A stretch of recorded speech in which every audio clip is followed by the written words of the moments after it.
front porch here at Andalusia Farm. This is the great home that Flannery O'Connor lived in for many years. In fact, right here was her room. That's where she did most of her writing. It's a place I've wanted to visit for many, many years. So it's very moving to be here today on this beautiful porch.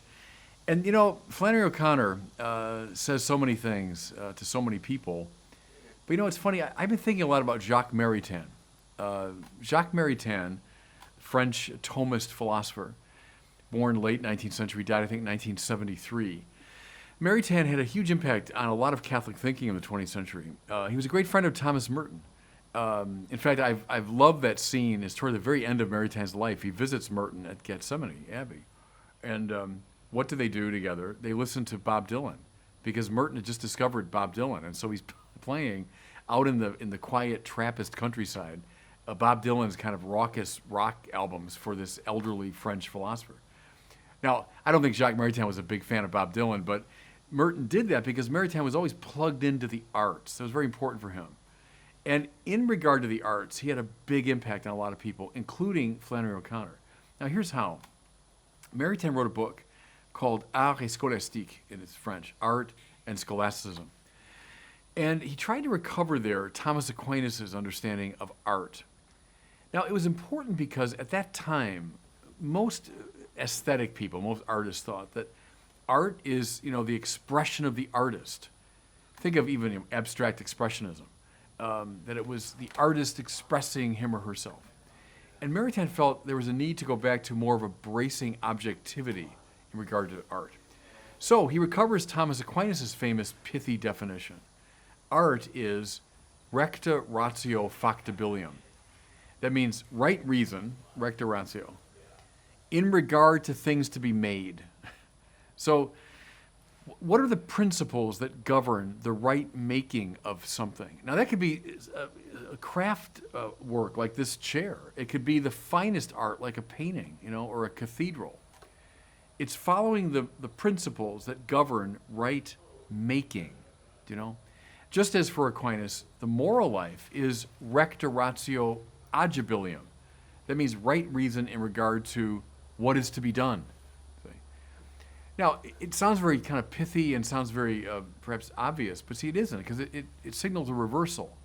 The focus is not so much on me expressing myself, but now my mind coming into conformity with the great principles that ought to govern the doing of things, morality, the making of things, art. Now, press it further.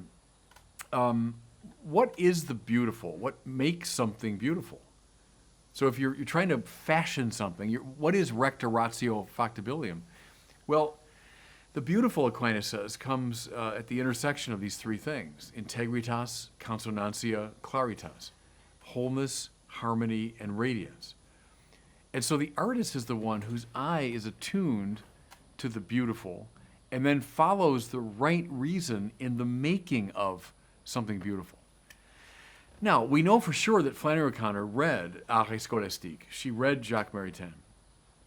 And she would have seen this, that she gave glory to God primarily in the act of fashioning a story well. So people would say to her, like, why aren't you writing, if you're Catholic and you want to write on Catholic themes, why aren't you writing stories about, priests and nuns and monasteries?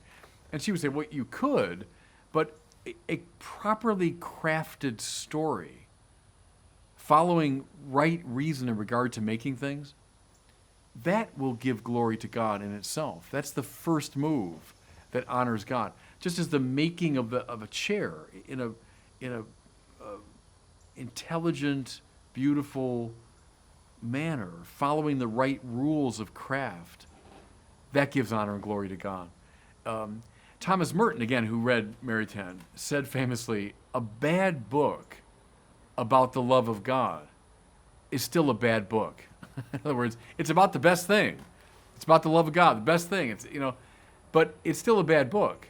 Just as like a kitschy statue about a saint, it is still a kitschy statue, And so Flannery, I think, was a good example of an artist who wanted to follow recta ratio factibilium. She wanted to follow the right rules that govern the crafting of a literary work of art.